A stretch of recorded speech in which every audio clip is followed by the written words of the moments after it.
abusuafo mediana na akusijaba ene mo me sister wo menchen ana me wo me brother we kwale wa me papa brego pe onso e wo menchen na me kai mo se e drugs un de ru na ene yegusu a yebo e sister me interview ne pen ana that is me interview ne pen na interview nim no ye hu se e kasa kire ense e bebe omu ene betimi ama omu nyina ye de atwe mo free drugs semi ise beka mentimi nkwa ne nchen kra me friend phone so ne di nkomo ye bon komo ni ade ade na sense ye interview ni wie me hu sunsun ye bebre e wo na sitimi oguso enye perfect ye beti oguso a ye hu adwuma that is so sa na ene nyankopon ya adumfo bi e frɛ se omo nkoma atomo akoma so na on pese omo ebo omo kakra ene ekuta yensem envelope kama obia ne de de ebre omo ne beboa ama nneoma so ate ye pray otunton force menka se ebra kwa ye papa otunton force enkoyi nyame anim ne kurani enkoyi na ono apese opempam nneoma nkakra na woni motivation ho adwuma e se ohia machine de pamade obidumfo beye ya dom etimi ato machine bi amana akeni but that de ba nneoma sa na so oye me poacho fusun tade na ya na esusu ti me bobon ho na metwetwa bi nsusu aye nikes ni mebubu ano no ne se kwan be na afa so a obon ho ti sei no de mi a me de pane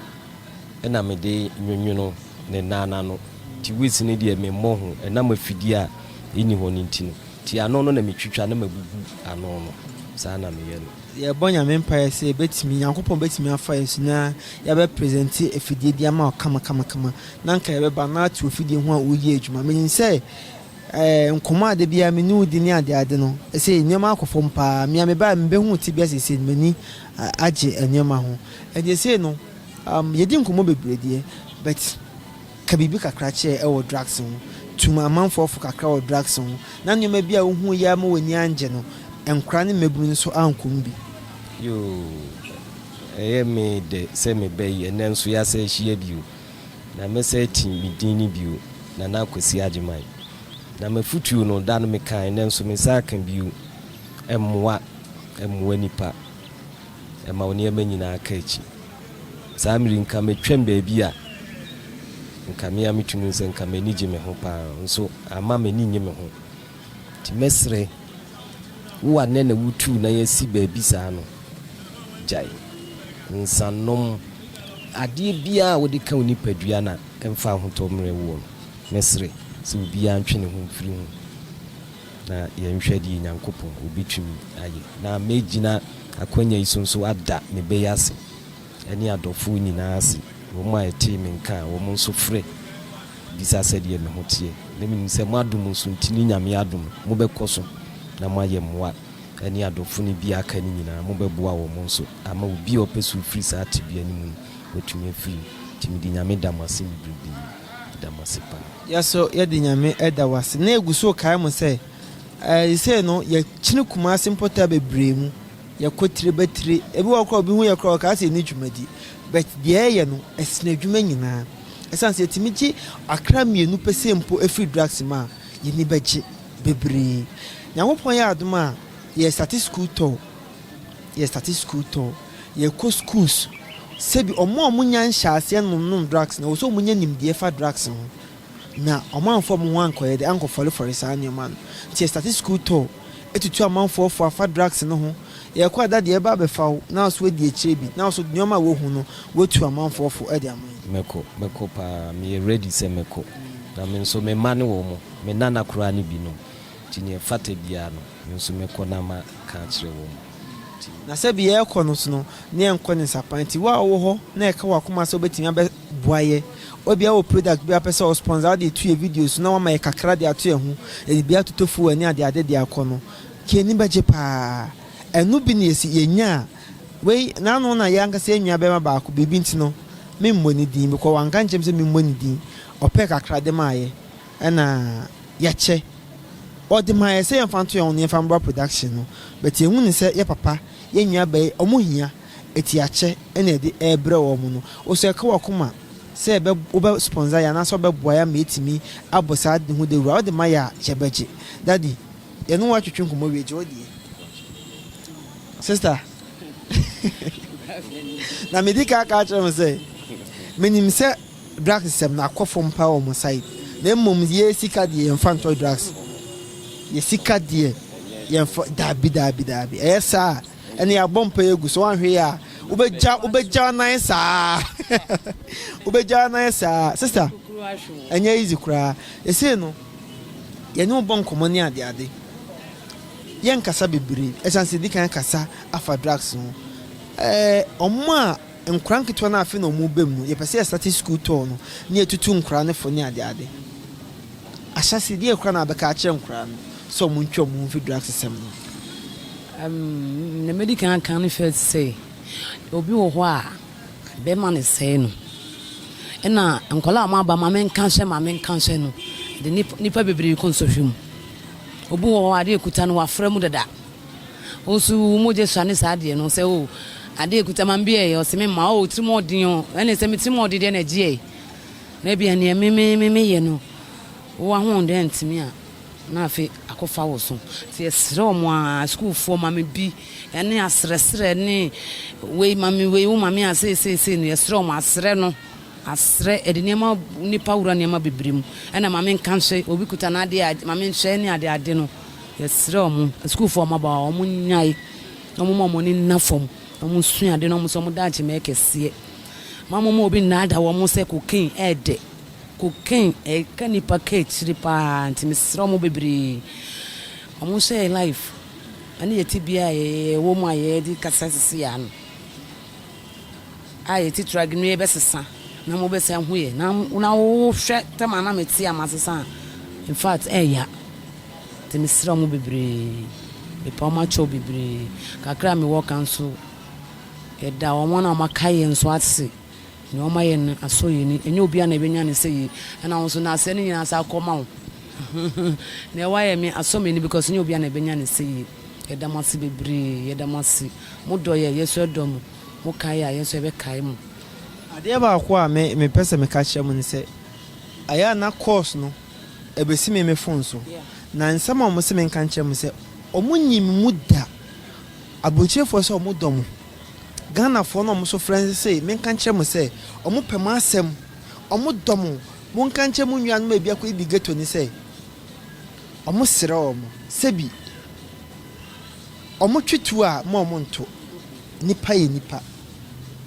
obitim koju obi ade no asa ekuna ka ho ye sere omo enye se no omo otwe na se no ebu omo nimtia obu omo nim say situation bi na kum ye sere omo ndwene yeso ye ho ebian se sebi obitini baby a wapege sika se ye mfam brewi se nipa ko ebian ka wonimo otwitwo ko nso na akoku na kwa hwere ade kese pa enti yesere ye bedi bronyin yesere omo omo antwitwe ne man kwa abontin kwagege eti muso muko geto hon ma ye mpese mbeko ba mu hye omo abontin a mu no omo nkasa maye se yesere omo dudu na ya do yese ye be betimi atwe omo free sa anyumani so what ya say eti no osike Eshim kufu. Eshim kufu. Na se medika ka tro se we enfant to drag. David me ko. Ko yo offer se phone. Ah fa hwe me offer se phone. Se egusu a ye bom pa ye se e betimi am wanya atwuma bi na oso aye. Okay. Na e se ye daddy de ono no e force no tonton. Eti no daddy we se no pe force ni kakra. Na ye hu adwuma na me sure bo se otia ma na ka be pake. Na machine na de pomade ne yesi wo sei kengen na odi aye adwuma ye bonya mempa ye say omwaye na skasam ho adin man kan chwa na meboa but me sure bo ma passe ye beto machine de abro yakopo be fa manfo so am yetimi anya machine no e de abro na enua ba so ne be pe bibia moaye sempo eye nsuo kra na ebetimi yesi uti so amoa ton a jiro ho ne ton me botiri obotiri me hairdresser and what jai nina na de yes animal and never buy color cry. Afọ na color cry. And a trebon da so win. I table no men so enu so na me ye kakra ye be fa me kokobo no mamba. Enu na ye tike mu a ye gina traffic obi ne me kun se mambo ni tina me stand my baby ko. woman kokɔ ɔtɔn abele ɛkyimi bebrebe sɛ ma meka kyɛ nsɛ menya ho ba na ne bofu pa eti no na je se ka otimi nya bibi kakra obetimi atena beebi abobɔ tiri na tiri ni dia mepe metime ja bibi atena saye medwuma pacho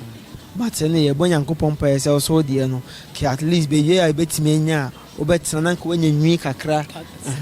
na nka wo ho na nka so bo tiri abusuafo sɛ de ɛkɔ no no yɛmboa yɛ nnuanom na omutimi free drugs mu ebia ankasa bi ankwa na ɛbɛkyerɛ wɔ faase bi nom amana sɛ ba ofiri ma wɔ faase no nyentire didim ebia na nka ɔno ne ho nipa bi ɛbɛtwe sika ba ofi abɛbɔ okoro mu ofiri ma wonya otire didim enti yɛmboa ɛma drugs anombrase asɛmbe na munyinso waka but asɛmbe na wo ka kyerɛ obi a obɛsupport obi a well meda obi a wo me ho adwene ni me nuanom nyinaa ho adwene sɛ wobɛyɛ yɛ mmoa di nyame danase di nyame sere sɛ wo mana hoɔden na wonya wo dɔ na ne dwuma a woyɛ nso ɛnkɔ so na wo nso hu yɛ mɔbɔ mmoa yɛ na yɛnso ntumi nso afoforo asene yɛnso yɛ nkasa nkyerɛ wo ti yɛ di nyame gya wo mu nyinaa de nyame da wo mu ase da wo mu ase sa ane de kan say almost omo damase yankopon nya mo kese obi biara o sia ni sika even one person ampo e wo mo ho no madawroma